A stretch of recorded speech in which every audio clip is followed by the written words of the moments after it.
Ahora les voy a presentar los resultados de la última encuesta de discapacidad y dependencia que se hizo en el año 2022. Esto es para que se hagan una idea de la enorme cantidad de personas con discapacidad que existen en Chile. Llegan casi al 18%, ¿ya? De las cuales es severa el 11%, ¿ya? Esto es muy importante porque nos da cuenta de la cantidad de personas, es una cantidad muy importante, y el problema es que nosotros muchas de ellas, que son precisamente las con discapacidad severa, probablemente no las vemos porque son personas que tienden a no participar, a quedarse en sus casas. Son las personas con discapacidad leve o moderada las que podemos en general observar en las calles y con las que podemos llegar a compartir. Pero no podemos desconocer de que existe un porcentaje muy elevado de personas que están ahí y simplemente no sabemos que están ahí. Según sexo, la mayor cantidad de personas con discapacidad severa son mujeres. Una de las razones de eso puede ser que en la medida que una persona tiene menos acceso al dinero, a la producción de recursos, a la educación, la discapacidad puede llegar a ser más severa, en parte porque no existe todo este concepto de llegar a la rehabilitación, el acceder a la rehabilitación por un lado, también a las ayudas técnicas, a la tecnología y a todo lo que a uno lo hace salir de esa discapacidad que puede llegar a ser más severa, ¿ya? Obviamente esto es directamente proporcional a la edad, ¿ya? Siendo los mayores de 60 años los que portan la mayor cantidad de discapacidad en la población.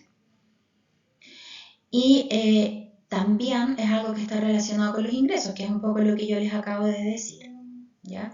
Ahí, como pueden ver, la discapacidad severa se concentra mucho más en las personas que tienen un percentil de ingresos per cápita mucho menor.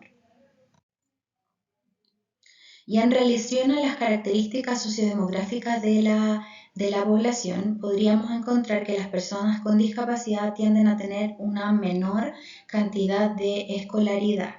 Una de las razones de esto es que, por un lado, las personas con discapacidad tienden a completar menos años de escolaridad, y por otro lado también que las personas con mayor grado de escolaridad van a tener mejor acceso a trabajo, mejor acceso a poder tener recursos para poder reducir su nivel de discapacidad. A su vez, las personas con discapacidad tienden a trabajar en puestos de trabajo un poco más precarizados, sin la posibilidad de hacer todas las actividades que potencialmente una persona sin discapacidad podría hacer. Aquí tienen una idea de cuánto acceden las personas a servicios de rehabilitación. Al menos aquí hay una muestra de los últimos 12 meses y según grado de discapacidad. No es tan extraño pensar que las personas con discapacidad severa accedan un poco más. Esto no quiere decir que estas personas estén necesariamente acudiendo a centros de rehabilitación, sino que también puede ser que reciban acciones de rehabilitación en casa a través de los programas de alta dependencia, ¿ya? Y esto es muy interesante al mismo tiempo que triste. Los cuidadores son en general personas del hogar, ¿ya? De la casa, de la familia.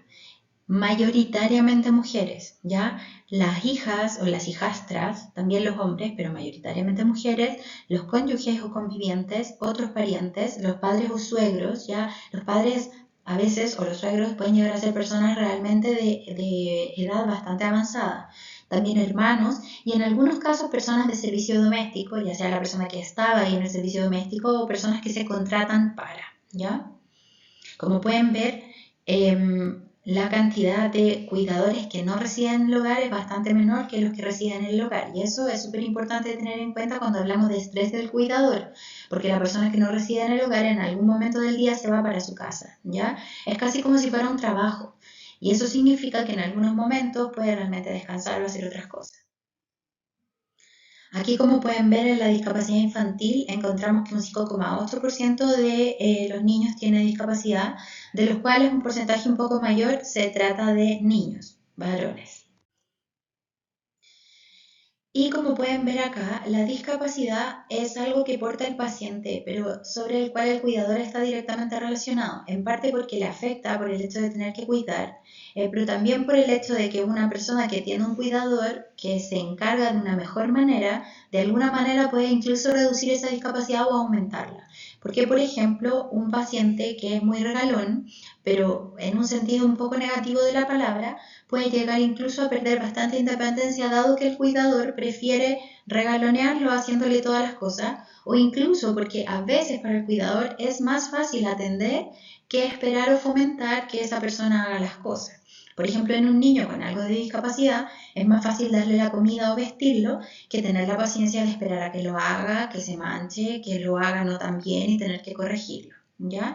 Y eso está súper relacionado con el nivel educacional y con el nivel de ingresos que tiene la familia.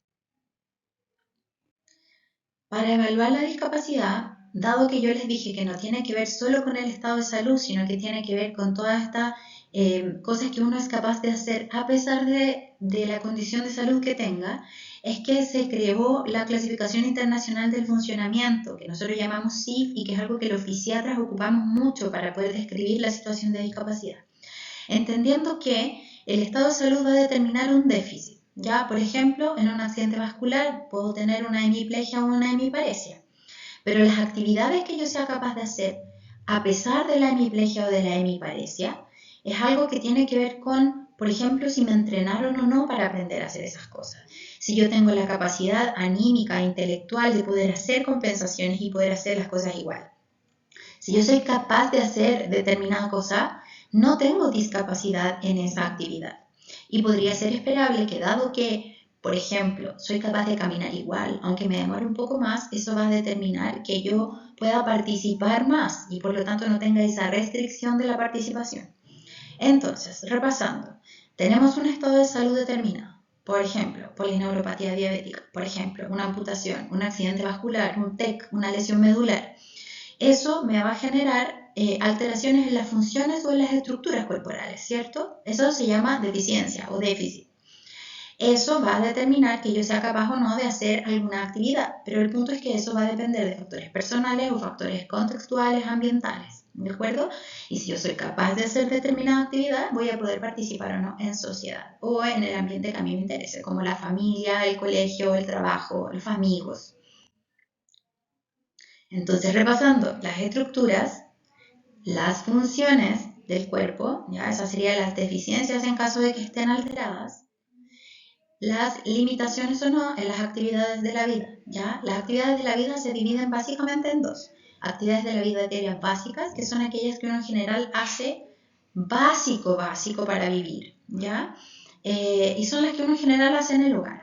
Cuando uno tiene a alguien hospitalizado y que por una situación grave de salud quedó con una discapacidad, uno debiera preocuparse antes del alta de que se logren estas actividades diarias básicas. No siempre se van a lograr por sí solos, tal vez se van a lograr con compensaciones, con órtesis, con ayudas técnicas, o se van a lograr con algún grado de ayuda de otra persona. Algún grado que puede llegar a ser poquito, que le pasen las cosas, por ejemplo, para que la persona las pueda hacer, o puede significar un mayor grado de dependencia, como es que haga ese cuidador la mitad de la fuerza, por ejemplo, para poder pararse o cambiarse de una silla de ruedas a una cama, o puede significar total dependencia. Pero alguien, en el caso de que así sea, tiene que aprender a asistir a la persona en esas actividades, ya que son actividades básicas. Ojo que las actividades básicas de la vida diaria también se contempla actividad sexual, ¿ya?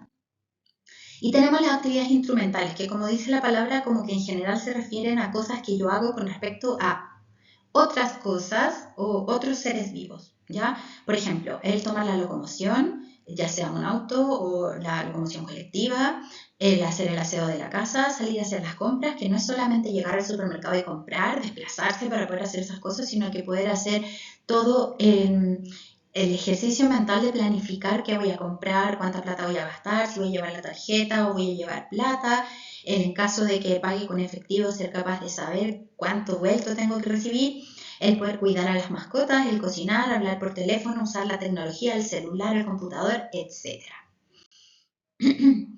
Y todas esas actividades, si las logro, van a determinar que yo pueda realizar una participación social. ¿Ya? Aquí tienen ejemplos de familia, trabajo, estudios, etc.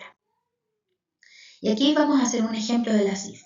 y hicimos precisamente una lesión cerebral. La enfermedad cerebrovascular me va a determinar como déficit una hemiparesia, la limitación de la actividad que va a estar, aquí es solo un ejemplo, porque van a haber muchas otras limitaciones de la actividad, y van a haber también muchos déficits que también no lo estoy nombrando, como un trastorno sensitivo, ¿cierto? Un trastorno de la percepción del espacio, un montón de cosas que en realidad ustedes les van a ver en su clase de accidente vascular, ¿ya? Pero dentro de las cosas que puede tener es un trastorno de marcha y eso podría generar como restricción el no poder ir al trabajo. Y aquí tenemos algo que ustedes pueden en sus casas pensar, hacer, qué tipo de deficiencias podría tener alguien con una lesión medular, en qué se podría limitar, en qué se podría restringir su participación. Asimismo la diabetes, un traumatismo encefalocraniano o una artritis reumatoide. Les voy a poner un ejemplo. La lesión medular, una deficiencia que puede haber es un intestino neurogénico. Eso puede significar que tal vez yo no pueda ir al baño y defecar de manera normal. Y eso podría significar que tenga que usar pañales, por ejemplo, ¿ya? El hecho de usar pañales y no tener la sensación de querer defecar podría hacer que yo no quiera participar ni siquiera en eventos familiares, ¿ya? Les ruego que hagan el resto de los ejemplos porque son muy importantes para poder madurar estos conceptos.